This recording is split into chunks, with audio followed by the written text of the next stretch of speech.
Panahon na para maligo tayo para mawala yung amoy natin sa katawan. Dahil medyo nahilo-hilo na rin ako sa amoy ko.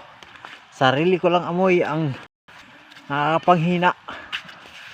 Kaya maligo tayo dahil dito sa ilog. Sabi nila masarap na maligo dito sa ilog. Dito. Malapit na tayo sa ilog. Ayun o. Diyan. Diyan yung ilog.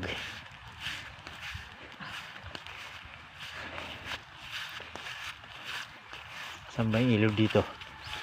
Mukhang sinungaling yung pinagtanungan ko ah.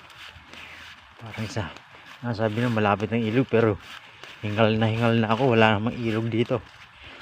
What happened to the Filipino people? Ang dami sinungaling. Ayun o. Nasa mga Talahibon na tayo. Pero sabi nila malapit ng ilog. Malapit ng ilog dito. Wala naman. Sus Maria Jose. Santa Maria. Sabi na malapit ang ilog. Saan ba dito ang ilog? Dito. Hingal na ako eh. Wala namang ilog dito eh. Oh. Tingnan mo kundi puro kawayan lang yan. Puro kahoy. Saan ba ang ilog dito?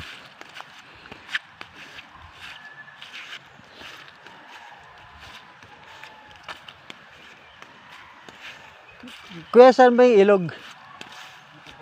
Diyan? Malapit lang dyan? Nandiyan po. Ah, dyan na. Sige, thank you very much. Galing kayo doon? Doon kayo naligo? Hindi po. Ah. Kala ko. Hindi pala sila doon naligo.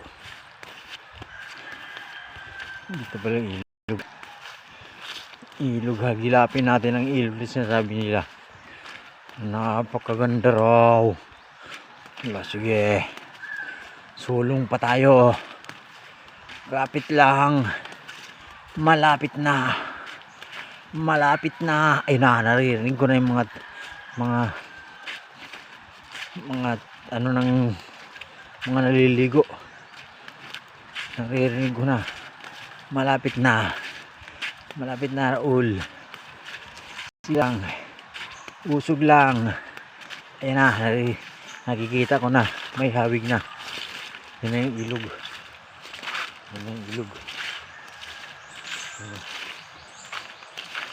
Pero bakit yung ilog dito walang tubig?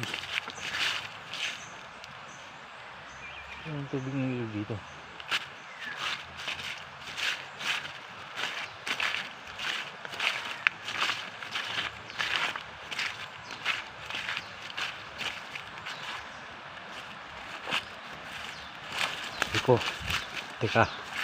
Teka tayo madulas.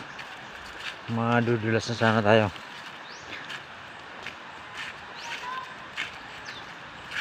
Yun lang yung ilog. Yun lang yung ilog. Ang grabe nila. Yun na oh.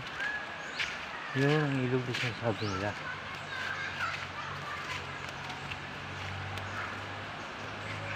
Yan. Kaya lang wala namang ano yan. Yung malalim yan. Sabi nila malalim. Wala nang malalim dyan. Sabi nila malalim. Sinungaling ko rin. Puro sinungaling. Sabi nila malalim ang ilog. Wala naman. Tingnan patayin nga natin to.